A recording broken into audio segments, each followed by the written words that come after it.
হিমাগারে আলু সংরক্ষণের খরচ ১ টাকা বাড়িয়ে ৮ টাকা করেছে মালিক সমিতি।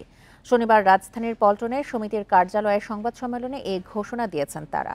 সব ধরনের খরচ বাড়ায় লোকসান এড়াতে এই সিদ্ধান্ত বলে দাবি মালিকদের। এবছর উৎপাদন ৪০% বাড়ায় আলুর দাম সহনীয় থাকবে বলেও মনে করছেন তারা। দেশে বছরে আলুর চাহিদা ৯০ লাখ টন, প্রায় পুরোটাই দেশীয় উৎপাদন থেকে পূরণ করা হয়।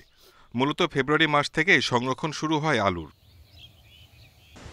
হিমাগারে এতদিন প্রতি কেজি আলু সংরক্ষণ ভাড়া ৭ টাকার জায়গায় ১ টাকা বাড়ানো হলো। সেক্ষেত্রে মার্চ থেকে ৫০ কেজি বস্তা দাম দাঁড়াচ্ছে ৪০০ টাকা। আলু সংরক্ষণ ভাড়া ও সার্বিক পরিস্থিতি নিয়ে সংবাদ সম্মেলনে মালিক সমিতি জানায়, বিদ্যুৎ বিল, ব্যাংক সুদহার সহ অন্যান্য খরচ বেড়ে যাওয়ায় ১ টাকা বাড়াতে বাধ্য হয়েছেন তারা। খরচগুলো বিবেচনা নিয়ে কেজি প্রতিবার ৮ টাকা নির্ধারণ করা হয়েছে। এই ৮ টাকা কেজি প্রতিবার নির্ধারণে যৌক্তিকতা যাচাই করার জন্য আমরা স্বপ্রণোদিত হয়ে উদ্যোগী হয়ে বাণিজ্য মন্ত্রণালয়, কৃষি মন্ত্রণালয়, টেলিকমিশনের পথে বিনীত আহ্বান জানাচ্ছি। গত বছর চাহিদার তুলনায় উৎপাদন কম হওয়ায় আলুর দাম বাড়তি ছিল। এবার ৪০% বেশি জমিতে আলুর চাষ হয়েছে, তাই বাজারে সর্বোচ্চ ৪০ টাকার বেশি দাম হবে না বলছেন হিমাগার মালিকরা। তবে মধ্যস্বত্বভোগীদের দৌরাত্ম্য কমানোর ওপর জোর দেন তারা।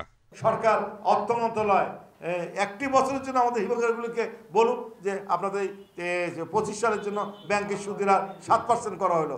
দেখেন আমাদের কেজি প্রতি ভাড়া কত কমে আসে। দেশে ছোট বড় মিলিয়ে হিমাগার রয়েছে ৩৬৫টি। এসব হিমাগারকে কৃষিভিত্তিক শিল্প ঘোষণার দাবি মালিকদের। Shahid Ahmed, independent news, Dhaka.